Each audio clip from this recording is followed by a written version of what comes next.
And I think that's where a lot of organizations get stuck. They jump to solutions before they define the actual problem. So at the end of the day, it's not about having the best tool. It's basically about staying focused and delivering value to your members, right? If you have that clarity, it will drive everything, and the technology is just going to enable it once you get to that point.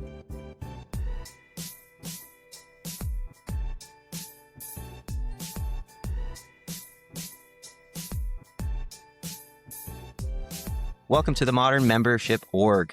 My name's Riley, and I am joined today by CEO and founder of Bursting Silver, Al Povoledo. Bursting Silver is a North American consultant agency here focused on helping membership-based organizations navigate business and technology transformation. With over 30 years of experience, Al has worked closely with hundreds of associations on strategy, operational improvement, and technology modernization. Welcome to the show, Al. Thanks, Riley. Good to be here. It's my first podcast, so I'm excited. Yeah, excited to have you on too. I know we've chatted back and forth, especially with this podcast taking off, and really excited to have you on here to share your expertise and insight from a leadership perspective. Awesome. Let's do it. Yeah, absolutely. I think coming in strong now as a CEO, then from your perspective, what do you think association leaders are worried about right now in 2026 here? Sure. At the highest level, from talking to a lot of my peers and colleagues, I think most association leaders are focused on relevance. I think that's the big word that's bouncing around in people's heads. They're asking questions like, how is my association still essential and relevant to our membership? And secondarily to that, how can we adapt fast enough to meet those changing member expectations and expectations around being relevant? Yeah. So in terms of this relevance, online attention competition, why has relevance then become such a big pressure point for associations? Yeah, it's actually not just online, it's just in general. And it comes down to the fact that the default position that associations once had is gone. There was a time when if you were in a profession, let's say you were a realtor or a CPA, or you would join the association. That was just part of the path, right? That's not necessarily true. Today, members have options. They can get education, community, credentialing from a range of sources. And often it's faster. It can be more tailored. Sometimes it's cheaper. Sometimes it's free. So associations don't have this default position anymore. They have to actually earn it with their members. So that's a big challenge. Now, relevance, that's the big one. In addition to all that, there's member expectations that are changing, and those are big factors at play here too. First, member expectations are changing in terms of how they're looking at associations and what they're offering. Members don't necessarily just want to buy activities like a conference or an education session. They want outcomes. They want career advancement. They want expanded networks. They want best practices from you, right? They don't want that transactional relationship from you. And second, member expectations are changing in terms of their expectations on how you deliver those products and services. So they're interacting with Amazon, Netflix, the banks. These are big megacorps that have tons and tons of money, and they're offering these, brilliant online experiences to their members. And we buy something on Amazon, it shows up the day after. Now we expect that exact thing from our association. That's a big challenge that associations are facing as well, member expectations. So when you add up relevancy, when you add up changing member expectations and the higher bar that they expect you to operate at, a lot of this is just fundamentally changing the equation on how associations exist. So staying relevant isn't automatic anymore. You have to deliver continuous value, and that's what's driving a lot of the pressure right now. Yeah, I love that Amazon reference because I know I'm guilty. I project that onto everywhere I do business or everything I work with as well. So, I mean, drilling into that further and taking into consideration now all of those factors at play, what's making it then so hard for associations to stay relevant? Yeah. Well, first of all, I think it's important to acknowledge that association leaders generally know that they need to stay relevant. Like this isn't big news to them necessarily. They know about the concept of continuous engagement, personalizing communications, providing positive outcomes for members. So that's the bread and butter of why associations exist. So I don't want to sit here and say that they don't know this, but The real issue to me is execution. But they're having trouble executing on staying relevant. And there's a couple of factors at play, I think, in general here. One, list them out: money and people. So the first one is around money. Look, every association is facing revenue pressures right now. Dues aren't growing as fast as they once did. And there's a lot of sensitivity at the macroeconomic level. Members don't like it when their dues go up, and so there's pressures there, and there's competitive pressures as well. The stuff I mentioned a couple of minutes ago. So that's the first factor, money, and the second is just around people and process. Internally, associations are operating with small teams and generally legacy skill sets. So the capacity is tight to actually really make a change and to execute. It's really hard to execute when you have those kind of challenges. I can give you an example of a recent project that's the perfect example of what happened there. It was an organization we were working with that really wanted to make a change. They wanted to introduce a more personalized member journey. So they wanted to take every one of their membership types and map out their member journey from cradle to grave. Everyone agreed that that was the right move. It's a no-brainer. It's what you do and makes total sense. But what we found is when we got into it, it got a little complicated pretty quickly. We found things like, hey, their systems couldn't just support it. There had to be change there. The data that they had about their members wasn't reliable. There was even internal friction on the direction they should take. So something that looked really straightforward, member journey, map it out, optimize it, execute, it actually became very difficult operationally.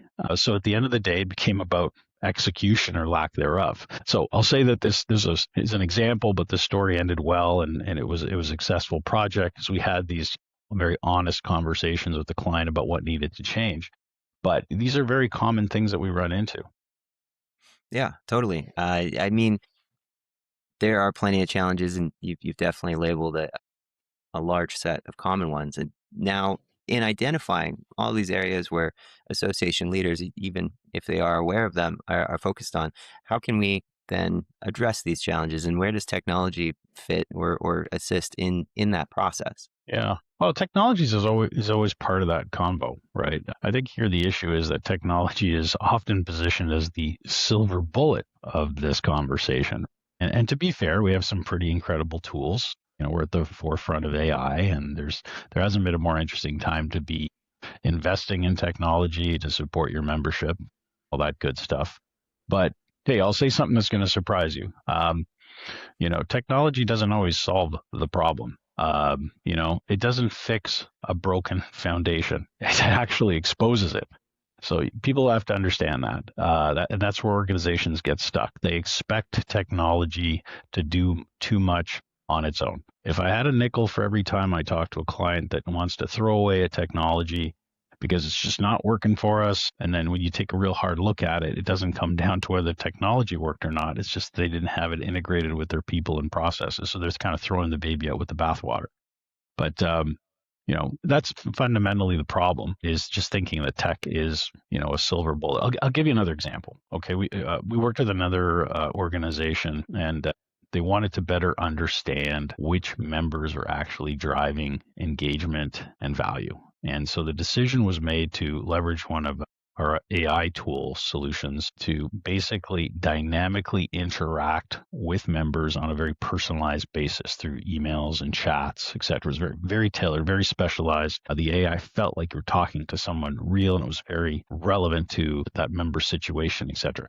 Absolutely incredible, cutting edge stuff. In theory, an absolute no-brainer to do. A great, solid idea. But the insights about these members and all that were really buried across different systems, processes, data points, events, committees. All that stuff needed to be connected in a meaningful way. So we found that you just can't drop in an AI tool and everything's going to change, or a tech tool is going to change. So once they realized that, everything changed. They said, we need to clean up our data, we need to change some of our processes, et cetera. And when we did that, then they started using the tool, and they could see patterns and prioritize outreach and make decisions and all that good stuff. So there was challenges, but the key point here, what I'm trying to get at is, associations shouldn't just adopt technology because it's, cool or the perceived right thing to do because, a board member said, hey, you need to put in technology or put in some AI solution. You should really look at it as an opportunity and adopt it so you can operate differently and better. And the organizations that understand this over the next 2-3 years, I think are really going to pull ahead of the market and overcome some of the challenges that we talked about. Big time. I'd like to call out because AI is obviously that huge topic today, and it's continuing to push boundaries and be a disruptor. You even mentioned too when it came out to there's no silver bullet, but it's a very exciting time to invest in your membership because you're trying to increase that experience, and you have board members sitting around the table telling you the new tool or the new toy that they saw online or read on Tech Insider they should be using. So now back to the leadership side, how should leaders be looking at this new technology and all of its capabilities? You mean AI? Yeah. Yeah. Well, that's where it gets interesting, right? AI is a real opportunity, but at the same time, there's a lot of noise out there. And I think for board members, association leaders, the key to approach it is a little bit of curiosity and open-mindedness, but at the same time with a little bit of discipline and some focus. I'd say generally associations are more in the early stages of AI adoption. They're experimenting, they're trying to understand where it fits into their world. I think they're more focused on internal efficiencies, things like reducing manual effort, sharing information, using tools like GPT and Gemini, etc. Very basic starting points, but very meaningful at the same time, right? The challenges start when organizations expect AI to be, transformational out of the gate. That's where the expectations get way ahead of the actual reality of it. So to answer your question, how should leaders think about AI? Don't look at AI as a strategy. It's just a capability. Okay. And a very cool and capable one, but it has to be looked at in a way where it delivers the most value when it's applied to a very specific high impact problems. So the organizations that I think are going to get the most traction are the ones applying it to specific problems, learning from that and then building from there. It's not about chasing the big, the latest shiny object or the latest and greatest tools. It's really just about, hey, where can AI genuinely improve how my organization, my association operates and provide value to my members? That's what it really comes down to. So the associations that can actually think about it this way and think thoughtfully about how to approach AI in the next couple of years are really going to separate themselves from the others, because the others will be either doing nothing or they will probably be doing way too much and they won't get as much out of it as they expected. So apply AI to the right places. Yeah, big time. So now, I mean, considering that and the wide breadth of where that could go between doing too much or not underutilizing it for what it's worth, I'm an association executive. I'm putting on my executive hat. I've come to speak to you for your guidance on what you know. What would you recommend as a playbook for technology adoption to help my association differentiate? Like that could be on an AI front or even just tech available in general that might be overlooked nowadays. Yeah, fair enough. I think to get a return on, a tech investment and AI investment, there's some common steps that you have to take. The first most fundamental one is anchor everything you're going to do to a real business problem. It goes back to that, just don't buy a shiny object. Don't start with saying, we need AI or we need a new system. Start with the problem statement. Where are we inefficient? Where are members frustrated? Where are processes too slow? Start with that business problem, right? And then once you figure that out, focus on your workflows, how things work, your operations, how you interact with your members. Don't focus necessarily on the features and functions. I've seen a lot of clients make big technology investments because they've seen, sexy features and functionality, and then they buy the solution and then they go, well, that was cool when I saw it in the demo, but not really using it, right? So think about how that technology is actually going to be applied in your process and how you operate. Third, I'd say, I know I'm going through a big list here, and take notes, people. Invest in the readiness of your organization before you roll it out. Make sure you've got clean data, make sure the ownership is clear in terms of who owns the processes and systems and how it's rolled out. Make sure you have policies in place. Make sure your people are on board, right? Because without that foundation, technology just adds noise to the system. Again, I referenced this earlier. I've seen clients put in technology and just not be just for the sake of technology, but they weren't really ready for it. And I think the last step is when you do that, just do it for a small piece of your business. Okay, start small and scale outward. Don't try and transform the whole organization in one big move, one big bang. Pick some use cases, pick some targeted issues, prove value, and then expand out. That'll build momentum, that'll build credibility, and you'll be ready for the next one. And it also manages the change within your organization. You don't want to throw so much out there that it just completely shocks your staff and members slowly but surely. Yeah, the slow release is key, I think. Yeah. Well, given everything we talked about, then I think it's important to look at these things holistically and where we're going in the future. Where do you see, from a trend point, association leaders leaning towards or moving towards for their overall organization modernization moves? Yeah, a few trends I think are happening. I think orgs are moving away from closed end systems to the ecosystem model. So instead of relying on one heavily customized platform, they're looking to best of breed solutions that integrate with one another over time. And I'm not suggesting that, one vendor can't bring the whole solution, because there's a lot of vendors that are buying different point solutions up and integrating, which makes a lot of sense. But I think in the past, a lot of orgs have bought big solutions that have done some things really well and some things really poorly. And and if you look at the landscape right now, there's some vendors out there that are just doing some very good specific things. And if you can, buy those solutions and integrate them, you'd be ahead of the game. I think another big trend is just this shift from the transactional thinking of dealing with your members or interacting with your members to life cycle thinking. It's not just about the join anymore, about the renewal. It's about how you continuously deliver value to your members and personalizing those journeys with your member. Third one, huge, data. Data is a strategic big time asset now. I think in the last 20 years, the associations have been collecting data, a lot of it, but have they been managing it and using it to drive decisions? They're starting to, but now with AI and these tools that are available to you, it's absolutely incredible real time, amazing analytical information and analysis that you can get out of it. So data is a big one, and I think finally, technology is no longer a topic that your IT guy or gal talk about and need to convince the board about. It's a leadership issue. CEOs and boards are getting much more involved because it's directly tied to outcomes more than it has ever been, and people are just getting generally smarter about this. The topic of technology and AI is more approachable, and it's obviously a big factor at the executive level. So I think those are the big factors there. Yeah, I mean, we have an incredible list that we've been going through, and I would hate for you to take all of this key insight and summarize it. But for today's talk here, if you had to, like, your listener here, your association leader, anybody have listened to this podcast to the end, and you want them to take away like one special key gem, what would you leave our listeners here with? Okay. Yeah, well, I'll shock you. As a 30-year technology guy, I'm going to say outright, don't start with the technology. All right. Start with being really clear about the business objective you want to achieve. Be really clear on the value you're trying to deliver to your members. And because if that's where you're falling short today, technology is not going to solve that problem.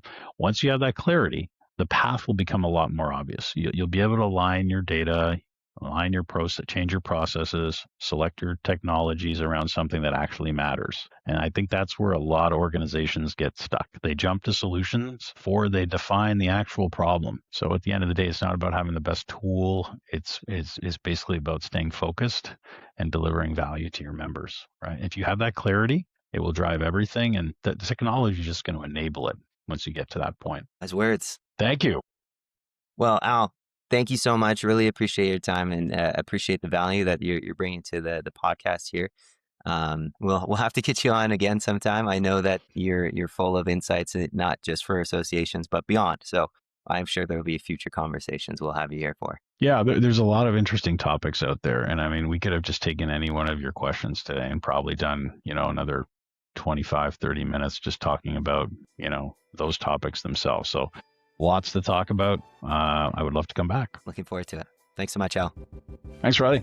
All right, that wraps up our episode for the Modern Membership Org podcast. Please consider subscribing if you don't subscribe already, and we will catch you on the next episode.